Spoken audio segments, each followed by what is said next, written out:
Technology, isn't it wonderful? Seems to be working. Yeah. Well, here we are into the first broadcast of December. It is. I don't know what episode we're on. 34. Ooh. Or Tres Cuatros. I don't know what language that would be, but it's 3 and a 4. Sounds good. That's kind of like muchos betteros.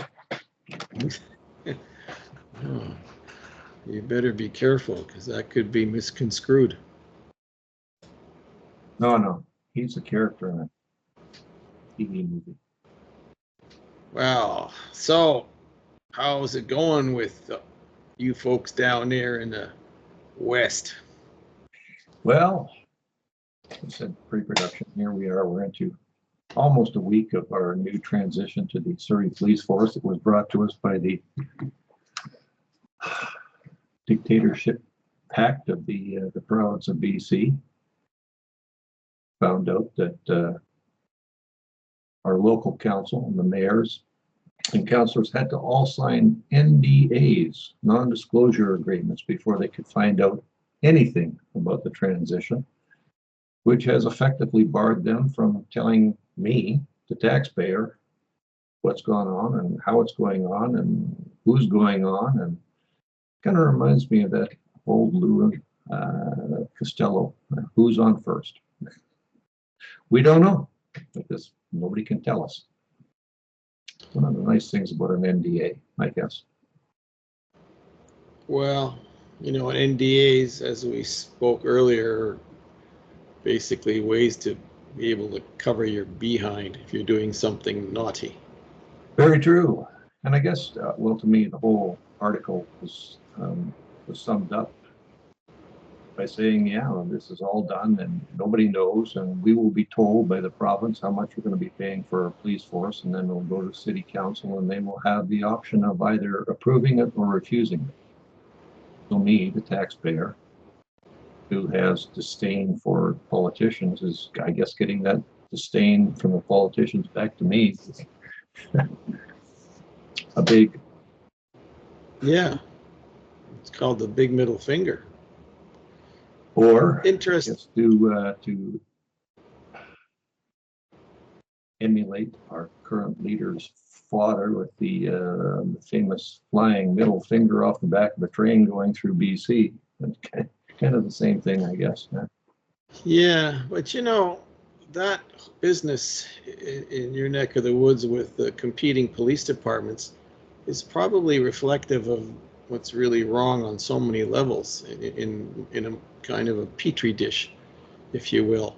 You've got all sorts of interests competing there for power, not necessarily to improve the situation with regard to the community on the issue of policing or security of the community and so forth. You have competing interests for influence, which is even more bizarre. Yeah. I don't. It's a strange thing, and yeah, we'll have to live with it. Although I do know I can't say I know for a fact. I have a feeling that we were going to be paying for 2 police forces in our neck of the woods now for probably the next decade. I don't know what the end result will be or won't be, or and you're not even some little town that has a chief of police and four constables running around. This is a big city, basically. Well, yeah. The RCMP, prior to this whole fiasco in 6 years ago now, were 800 members. The RCMP, as it stands now, is 500 members, and the Surrey Police Force is 100 members. And we're talking boots on the ground, basically here. Yes. So we are at a net deficit of 200 members right now. And you have a community, Surrey generally, that has a lot of issues that need to be dealt with. You've got crime, you've got a diaspora there that is operating in some cases outside of the community. You've got multi-jurisdictional issues all around you, and you basically compound that by having a melange of leadership and structure and command and is it saving the taxpayer who's supposed to be served? Not at all. Not a dime, I would think. Yeah, it's going to end up costing us more. I see the largest place we have, Vancouver, now is looking at I think it's a 5.5% increase on their taxes for next year, 2025, and I think it's going to go up 18% on utilities. We're going to do that because the city of Surrey is slated within the next, oh gosh, what do they say, the next 5 years, will surpass Vancouver in population. So I don't know how we're going to get the policing that we need, or the fire services, or the ambulance services, or any of the other major things that we need to have go without something giving somewhere. But anyway, enough about our local politics and concerns, and let's look at but that's like you say, that's kind of the sort of world we're living in, where nothing is simple. Where you would think that at the local level, the community level, the town level, the village level, things would be less bureaucratic and less complicated than it going up the state or provincial or federal level. And it seems the same malaise is infecting something as mundane as, keeping law and order in your city. Yeah, you've got competing interests in the same profession. Mm-hmm. Very strange. Well, yeah, the vernacular of the young kids today, it is what it is. I think that's kind of a euphemism for I give up. I can't fix it.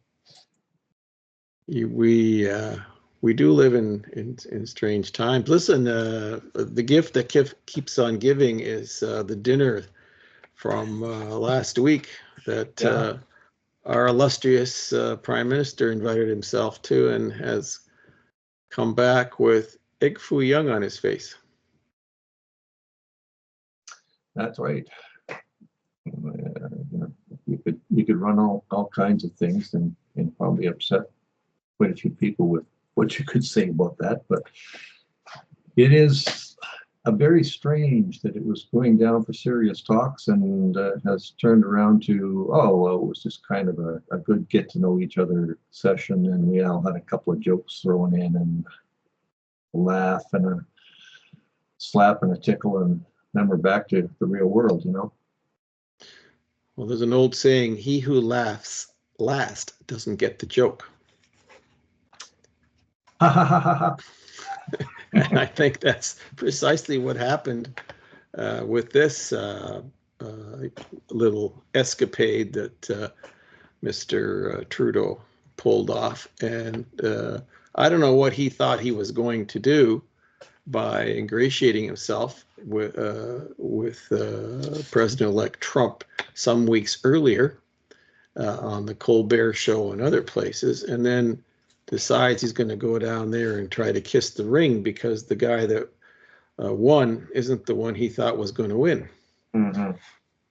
And while some may suggest post-dinner that it was just a fun gathering of a few people yucking it up, it appears to me that quite the opposite is turning out, because the dangerous third rail between Canada and the U.S. was touched by young Justin, and the power was turned on by the old guy Trump, who said what a lot of people don't like to hear, which is, if you can't fix it I'll fix it for you.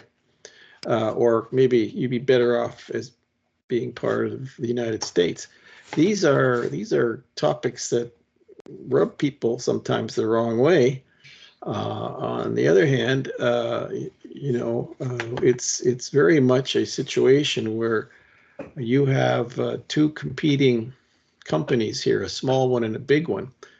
And the big one is doing well, and the small one's not doing so well. They both have, similar interests and products. Some make it better and more than the other. But the smaller company needs an injection of resources in terms of money and buying or selling power. And the big one could use some of those resources and does have the money to buy. So, so when you look at it from straight business perspective, if Canada was a small company making gears and screws, and the United States is a big company making gears and screws, but the little company has no markets anymore because it has frittered away its advantage, its market share, and now needs to have a partner that will inject it with some money and interest to keep the company viable. I mean, this is, and I think in the case of Trump, the businessman, he probably looks at it that way as well. He's got mergers and acquisitions on his mind. I mean, this much more complicated when you have two sovereign states essentially, but the reality is this is 2024, not 1945, and we still operate, I think, in many ways on the basis of that kind of mythical time between 1945 and the early 2000s, where everything was, a wink and a nod and a handshake and and that because we're just country cousins together. Well, that relationship basically ended with a bang back on September 11th, 2001. 9/11 changed everything. It sure did. Right. So the other significant change is that as much as we are enamored with Hollywood and the underdog story, this is not going to be a case where David beats Goliath. I don't see it working out that well at all.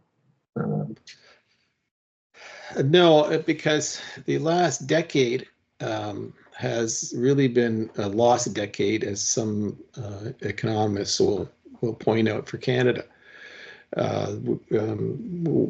This podcast or this video, we could spend a long time going through each and every part of the decline, whether it's the resource industry, whether it's the manufacturing industry, whether it's the fishing industry, whether it's every one of those things has declined in Canada, except the population hasn't. It has increased. It's increased to the extent where there's not even anywhere to put these people. And so we get to the point where someone points out, i.e. President-elect Trump, that you've got a whole bunch of folks coming into my country, meaning the United States, who are coming in from your country, Canada, who have no business being there in the first place. And so all this focus about the border is really misplaced. It isn't about the border. It's about the 1.5 million, 2 million people that have no business being in Canada in the first place. And so the fear of all these folks who have no home, no job, no prospects, flowing into the U.S., some of them for nefarious purposes, because obviously it's this open door policy that the Liberal NDP regime dreamt up 2 years ago is now blowing up in their face. And so the tragedy is that it took a joke at a dinner for Canadians to come to grips with just how screwed up the immigration, refugee, border security policy of the Canadian government has been for the last number of years. This did not happen last week. This has been taking place over the last 5 years, and it culminated basically with large numbers after COVID. that no one was paying attention to. And it's all about the fixation that the Trudeau Singh regime has about climate change being the most important thing, about working out the problems of other countries by basically relieving them of their people who might cost them too much. I mean, dealing with basically a workforce that they wanted to cheaply work in various hospitality and other industries, but had no particular skills. They conned these literally hundreds of thousands of Southeast Asian young men to coming here to bogus schools to learn whatever trade or what have you that was totally worthless as a diploma, or with a promise not in writing but in implication that if they finished those courses they could then get work permits, or if they had work permits they could then go on to permanent residence, even though there's not one shred of evidence legally of that being possible, nor did they actually say it, but they inferred it all the time. So now you've got about 4.5 million of these folks whose permits or visas are expiring, and they're a liability for Canada. But Canadians didn't know it until Trump pointed it out, because it's a liability for them, because they don't even know who's involved in that number who's trying to get into the U.S. And their own statistics bear that out, because the U.S. authorities have intercepted or interdicted, or whichever word you want to use, a large number of these folks who are on their own watch lists, which when you compare it to the folks on the southern border who get interdicted, out of many millions who are crossing the border going north, that number seems to pale in comparison to the number of folks in Canada who are going south, who have no business going south. And the apprehension rate is at 17-some thousand per year now, whereas a couple of years ago was maybe a couple of hundred. So, the number is phenomenally high. And the Canadian position is, well, we didn't know, or this, you compare it to the number of people going in from the U.S. And that's precisely what they're doing. They don't. This is not a question of the numbers proportional to the population, migrant population going north. It's proportional to the migrant population going south, which is tiny in compared to the population going north. Yet it has a far higher rate of cases that relate to people who are on a known terrorist watch list. How did they get into Canada? How many of them are there in Canada? This is what's got the Tom Homans of the world rather upset in the U.S. and that's why the joke that was heard around the world now is not so funny anymore. Despite the fact that some people say, oh, it's just lighthearted banter. No, it's not. This guy basically sent a message. If you can't clean it up, we will. And we'll do it through the tariff weaponry. And if you want the border shut down because you can't handle it, fine, we'll do it that way. And I don't think Buddy is joking here. And more concerning is, regardless of all the hubris that comes out of the U.S. media on this, it's got their attention. Okay. Very much. Yeah.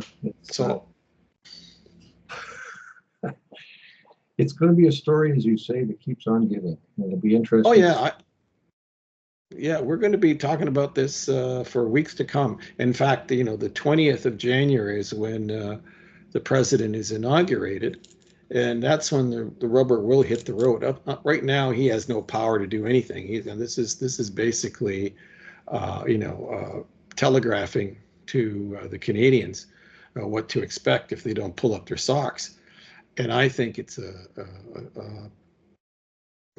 bad position to take by some of the folks in the government that, oh, he's just bluffing. He's just doing this to get our attention. Well, okay. Certainly got our attention. Yeah, I don't know if I want to, put money on bluffs here. This is curious because if you look at the reaction of the Mexicans to the same bluff, they decided that they're going to make some changes to the traffic coming into Mexico from Latin America, Central America. But beyond that, they're not going to do anything else. And President Scheinbaum has made that pretty clear.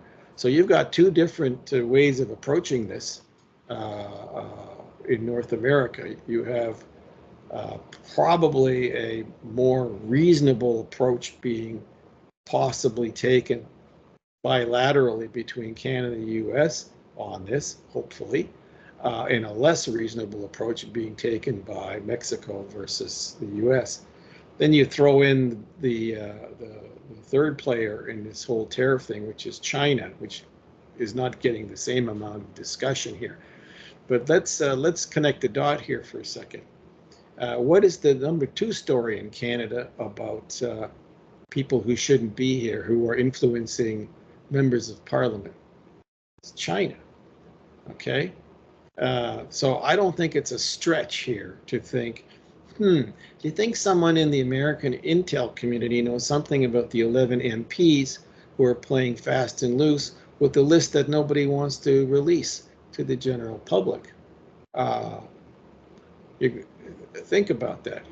The impact on the discussion between Canada and the U.S., but who exactly is roaming around inside Canada that you have no control over with? And you've already suggested that there are 11 MPs who are under a cloud of suspicion, but we're not going to talk about that. Curious.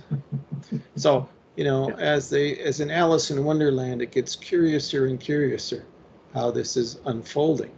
And on January 21st, we may be in for another surprise here. Yes, and really, that's what 1, 2, 3, 4, 5, 6 weeks and a bit away. It's going to be a little touch and go. I mean, obviously in the States they're working away, and here in Canada, I think. When do we break for Christmas? A parliament, like, isn't it? Is that metric or imperial? Yeah, like we're going to have all these guys away on break, like they really work hard or something. Well, and we won't have really anybody around other than the caretakers in Ottawa over the Christmas holidays. The spin doctors will probably have to be really, really busy. We're probably going to have to pay them overtime for the next 3 or 4 weeks. It just, I don't know. The whole thing is very fishy when you think about the fact that Trudeau decides he's going to have a tell-all meeting with the opposition leaders yesterday, or was it yesterday? Yes. About how things went at Mar A Lago, and then he tells them they can't talk about it. No, this is not how you run this is not how this is done.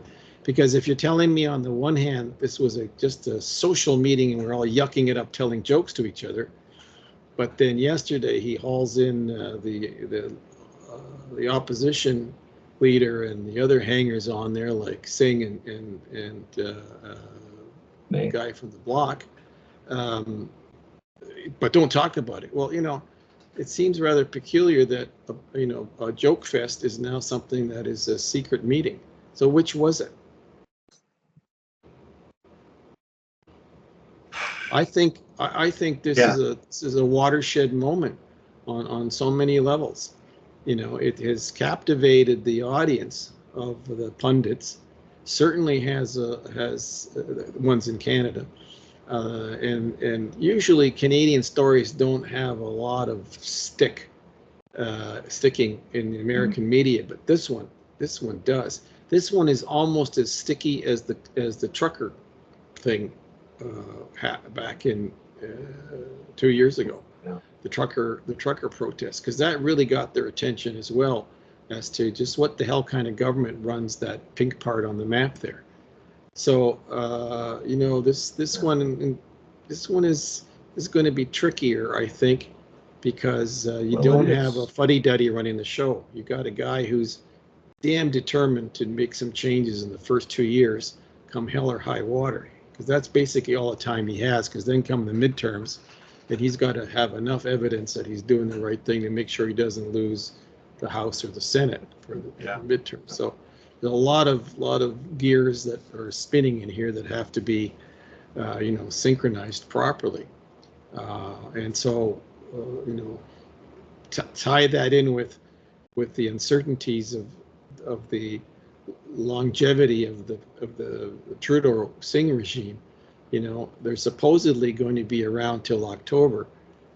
God, I hope not, because I don't think we're in a position to keep these jokers running the show till then without even more serious negative consequences to the country on so many levels.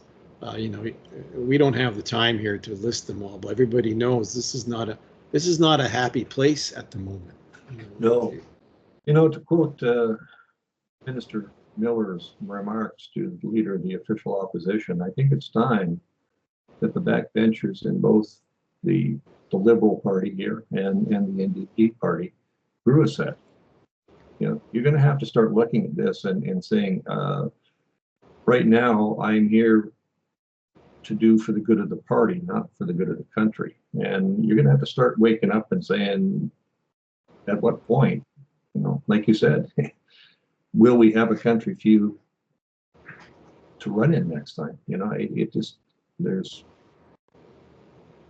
somebody's got to stand up and start taking a stand here. And I'm not advocating for a coup or an overthrow or for the military to take over. Well, the military couldn't take over, but it's strange that we've got all these people that are beholden to a figurehead of a party. Like we as Canadians, unless you're a member of that political party, have absolutely no input into who the leader will be or could be, and yet you mentioned, I think it was pre-production. We in Canada are being held here hostage by a fringe, well, not really fringe party, you can't call them fringe party, but a party that didn't do very well in the polls. They're third right now in seats. And if I really wanted an NDP government, I would have voted NDP. So how these people can, it's frustrating, I guess. I can't even put it in words. It's just so frustrating. My frustration is actually more with the population at large that permits itself to be abused this much by a minority individual in terms of politics. I mean, this guy is one MP running a third level party who's doesn't represent the vast majority of Canadian interests. Mm-hmm. So how in the hell is this extortion allowed to take place? Look, the reality is that the money is leaving the country. Companies are leaving the country. Even new immigrants are leaving the country because they're not finding their expectations even remotely being met.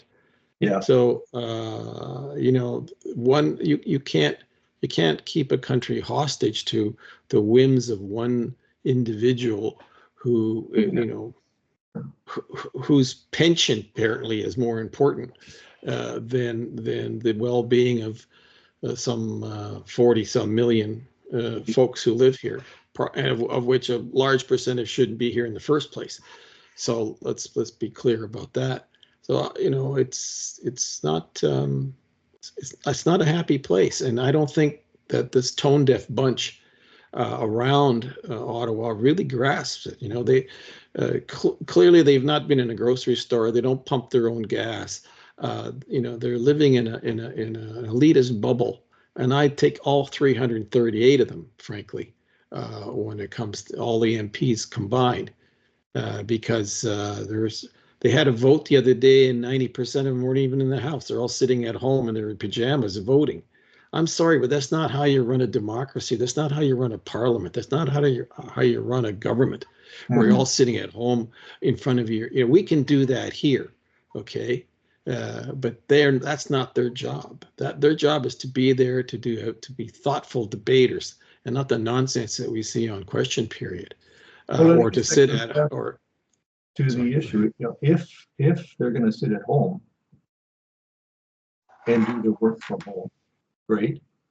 Yes. Take away their travel perks, take away their offices that we're paying for, one in Ottawa, one in our constituency. How much money could we save? If you want to play that game, let's start looking at ways that you know, why are we funding 2 offices? Why are we funding your travel to Ottawa when you don't even travel there anymore? You know, why do we have I think it's staff looking out, you know? Well, it's utterly disingenuous that when you have a vote in the House of Commons, and 80% of them aren't even there. You know, this is nonsense. This is so juvenile and so disheartening, because how do you take these jokers seriously? You really think that they're taking your, as a taxpayer, as a resident, as a citizen of this country, are they taking you seriously? I think, you know, this is a joke, and that's why it's an unhappy place. It's not just even Parliament; it's all the committees where they teleport in. You know. I mean, oh yeah, absolutely. And you know, and you watch it. I mean, because we're wonks and we watch some of this stuff. After a while, I turn it off because it makes me. I start yelling at the TV. You know, and it's just not worth it. You know, it just gets you, and then you realize how juvenile the whole thing is.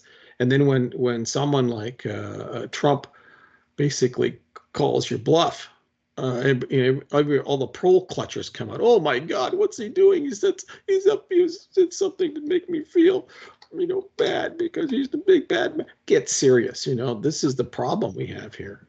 You know, we got to. And you're right. Buddy was right about growing a pair, but it's maybe late in the day. You know, like you said, the next 4 or 5 weeks is going to be interesting, but after that, the rubber will hit the road, and it'll be more than interesting. Too, I guess, to see. You know, now the government seems to think that we're going to put more. 25% of the workforce of the RCMP in Eastern Canada is going to go to the border. On the RCMP are getting more helicopters, and they're getting drones. And this is not about it's not the border. They have to go to the houses where these people live and arrest them, do the due process, and ship them home. Okay, they're missing the point here. This is not about sitting around at the border, you know, holding hands and saying you don't go there in the Wizard of Oz. Don't go there now. You know, this is not this. You find these people. And you say, sorry, you're going home. Okay, boom, adios. That's what, but the way this is being continually played in the media, it's the border. It's got F all to do with the border. Okay, the border will look after itself. It's not the issue. But what you got to do is go into the urban centers and pick up all these people who shouldn't be here in the first instance, or, you know, but they can't find them. Because there's no tracking mechanism. It's one of those things, they can't find them, but how did they manage to get all those truckers' monies? And most people that donated to the truckers had their bank accounts frozen. True. Well, and the other thing is, you know, the provinces and the municipalities aren't particularly helpful in this either, because they're busy giving, you know, housing, you know, loans, work initiatives to people who have no purpose, have no business being here. I read a story the other day that Ontario Works was giving money to a guy whose visa had expired, his work permit. Okay, he should be going home. He's not. And the provincial government gave him money so that he can continue looking for a job. What do you mean give him money to look for a job? He's supposed to be going home. right? So we're playing at cross purposes here, and meanwhile the municipality is giving him housing. Okay, so the municipality doesn't talk to the province about, oh, by the way, this guy shouldn't be here, but we're giving him free housing. The province doesn't talk to the feds, says, oh, by the way, give this guy money so he could look for a job. And meanwhile, the federal government, who's supposed to be dealing with this issue, is twiddling its thumbs and making up stories about, how mean it would be to send these people home. Excuse me, when you came here as a student, you came here as a student. It was no promise of being a permanent resident. When you came here as a temporary worker, the word temporary should have been your first clue that, once your job is done, your visa is over, you go home. And so this is the reality that these folks have somehow managed to turn into or spin into some other story that we're all supposed to feel sorry for them. I'm sorry. I'm not sorry.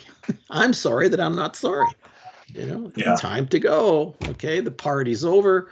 The punch bowl has to be taken away. We talked about this in the last episode, and that's it.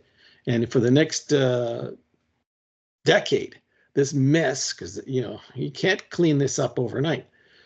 This mess has to be dealt with. We need to create jobs for people that actually earn money and then pay taxes. We need to build the homes. Use it. Yeah, that's right. Yeah. We need to educate our young people so that in jobs and in professions that will actually serve them in good stead. And once we do all that and have dealt with the seniors and the health issue, the hospitals and blah, blah, blah, and the military and the list goes on, then we can start worrying about other things. Right now, it's not conducive to being concerned with someone whose work permit expired and doesn't want to go home. No, that's really too bad. Okay. Yeah. Adios. I know that sounds harsh. It sounds harsh, and but as well as I do, Tom, that once we get them into the system, it's going to add another 10 years because of all the appeals and nonsense that goes through here. So yeah, well, okay, then you know what? If you don't want to deal with it, then you better start dealing with the question that we started off with: is that you want to be the 51st state.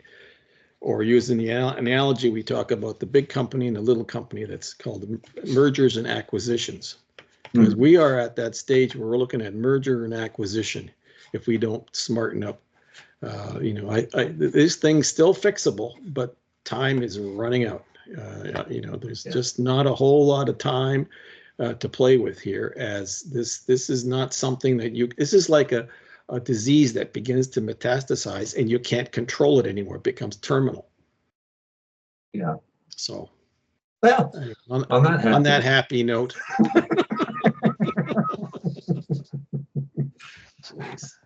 We blew through 38 minutes, or holy moly. Oh, there we go. Yeah. And I don't even think we solved one problem of the world today. No.